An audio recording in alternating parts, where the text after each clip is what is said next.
¿Qué tal, mis hermanos? Bienvenidos a este momento de intimidad, en este ya domingo 18 de abril del 2021, en el que estamos ya en el tercer domingo de Pascua.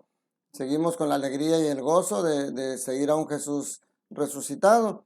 Y vamos a meditar la liturgia del día de hoy. La primera lectura sería Hechos de los Apóstoles, capítulo 3, versículos 13 al 15 y 17 al 19. Y en la segunda lectura sería la primera carta de Juan, capítulo 2, versículos del 1 al 5, y el Evangelio de Lucas, capítulo 24, versículos 35 al 48. La semana pasada, si recordamos, el evangelista Juan nos narraba el pasaje en el que la misma noche de la resurrección, estando los discípulos encerrados por miedo a los judíos, Jesús se aparece y les dice: la paz esté con ustedes. Lucas nos narra hoy esta versión. Él no estaba presente, no sabemos si María o quién fue quien Lucas estuvo investigando obviamente antes de escribir, y nos narra este pasaje con algunas diferencias. Nos dice Lucas que con los apóstoles estaban los dos discípulos de Maús, acababan de regresar y les estaban platicando la experiencia que tuvieron. Me los imagino diciéndoles a los apóstoles: hermanos, hemos visto a Jesús, se apareció con nosotros en el camino de Maús, lo invitamos a entrar, nos explicó las escrituras, y en la fracción del pan es cuando lo reconocimos, porque antes no sabíamos quién era él, pero lo vimos con nuestros propios ojos.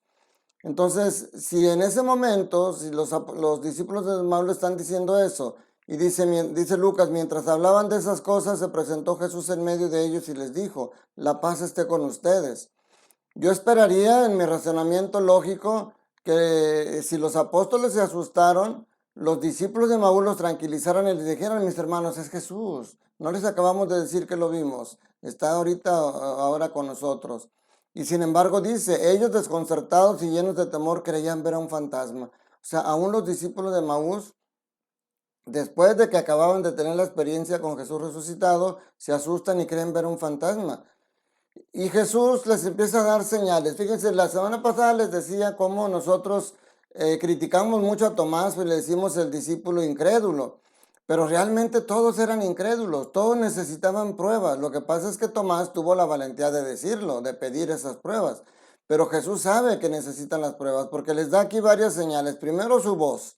Les dice: no teman, soy yo. ¿Por qué se espantan? ¿Por qué surgen dudas en su interior? O sea, primero los tranquiliza con su voz.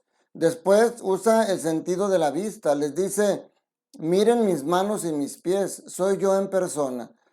Pero aún después de que ven, Jesús sabe que ellos todavía no alcanzan a creer, y ahora les da el sentido del tacto. Le dicen: tóquenme y convénzanse. Un fantasma no tiene ni carne ni huesos, como ven que los tengo yo. Y le mostró las manos y los pies. Y fíjense, después de oír su voz, después de ver los agujeros de sus manos y sus pies, y después de tocarlo con sus propias manos, dice: ellos no acababan de creer de pura alegría y seguían atónitos.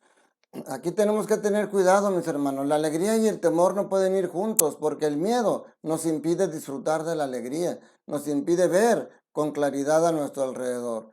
Entonces Jesús, para terminar de convencerlos, les dice: ¿tienen aquí algo de comer? Le ofrecieron un trozo de pescado asado, él lo tomó y se puso a comer delante de ellos. ¿Qué más pruebas quieren los apóstoles? Después de todo, pues obviamente ya lo reconocen, les da alegría. Y Jesús les empieza a hacer lo mismo que con los discípulos de Maús, les empieza a explicar las escrituras, todo lo que decía la ley y los profetas y los salmos, y les abre el entendimiento para que conozcan, para que entiendan las escrituras. Entonces aquí vemos cómo no solamente Tomás era incrédulo, todos eran incrédulos y todos necesitaron verlo, escucharlo, tocarlo y verlo comer. Entonces fue cuando por fin creyeron. Y obviamente esto tiene una repercusión positiva en ellos. Ahora ya conociéndolo, ahora ya viendo que Jesús está vivo, el resultado es que no pueden quedarse encerrados. Ellos tienen después que salir. Y la primera lectura nos enseña, nos ha estado enseñando, y hoy nos lo remarca, ese Pedro diferente, Pedro y Juan, que fueron los primeros en salir, los que llegaron al templo de la Hermosa, los que Pedro, en el nombre de Jesús, sana a un paralítico, y se vienen ahí cómo empezaron a convertir a muchas personas, primero 3,000 y luego 5,000. Y entonces obviamente pues empieza la persecución. Los llevan presos y los golpean, etcétera. Pero hoy nos dice cómo Jesús, cómo Pedro toma la palabra y les empieza a explicar. Les dice: el Dios de Abraham, el Dios de Isaac, el Dios de Jacob, el Dios de nuestros padres ha glorificado a su siervo Jesús. Pero fíjense cómo la diferencia ahora, después de saber que Jesús está vivo y que está con él, ahora es capaz de decirles a los sumos sacerdotes, de echarles en cara y decirles a Jesús, a quienes ustedes entregaron a Pilatos, y que como a pesar de que Pilato ya había pensado dejarlo libre porque lo consideraba inocente, dice: ustedes rechazaron al santo, al justo, y pidieron el indulto de un asesino. Y luego les dice unas palabras muy duras, mis hermanos. Dice: ustedes han dado muerte al autor de la vida. Qué dura acusación. Pero dice: Dios lo resucitó de entre los muertos y de ello nosotros somos testigos. O sea, ahora ya tiene la valentía, no solamente de predicarlo ante el pueblo, sino de predicárselo en su propia cara a los escribas y a los miembros del Sanedrín.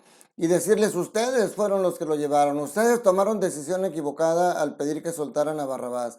Pero luego Pedro, lleno de esa misericordia que decíamos la semana pasada, ese buen corazón que Jesús les da a sus apóstoles, les dice: ahora bien, hermanos, yo sé que ustedes han obrado por ignorancia de la misma manera que sus jefes. O sea, todavía los trata de hacer sentir que no todo está perdido, que fue ignorancia la que hicieron. Lo que tienen que hacer es reconocer eso, reconocer que actuaron mal, y dice: arrepiéntanse y conviértanse para que Él les perdone sus pecados. Entonces vemos aquí cómo ese es el tema principal de estas lecturas, el perdón de los pecados, y está al alcance de todos, porque vemos cómo a los escribas y fariseos el Señor les dice, Pedro les dice: conviértanse y serán perdonados sus pecados. Y en la primera en la primera carta de San Juan, como les decía ahorita, vuelve a hablar del perdón de los pecados. Eso es lo que se tiene que predicar. Y les recuerda que tenemos a ese intercesor que es Jesús. Es el único que puede interceder entre Dios y los hombres. Y entonces Él es el justo, Él es el que subió al cielo y ahora está intercediendo no solo por nosotros, sino por el mundo entero. Y dice: la prueba de que nosotros creemos esto es de que ponemos en práctica los mandamientos de Dios. Conocemos a Dios y cumplimos sus mandamientos. Porque si yo digo que conozco a Dios y no cumplo sus mandamientos, dice San Juan, es un mentiroso. No podemos creer a Dios y no cumplirle, porque entonces no le creemos a Dios. Porque lo que hemos estado diciendo es lo que los apóstoles nos traen, no es una nueva teoría, es un nuevo estilo de vida que tiene que ver con el amor que Dios ha puesto en el corazón, y que el amor es el que llevó a Jesús en la cruz. Entonces, mis hermanos, este es el mensaje del día de hoy, que nosotros sepamos que Jesús está vivo, que el llegar a la cruz no fue derrota. El llegar a la cruz fue hacer más grande el triunfo de Jesús a través de su resurrección, y que todo eso fue por una causa, fue para la salvación de nosotros. Y esa salvación tiene un obstáculo que Satanás está poniendo constantemente en nuestros caminos, que es el pecado. Y ese pecado nos roba la paz. Por eso el saludo de Jesús es: la paz esté con ustedes.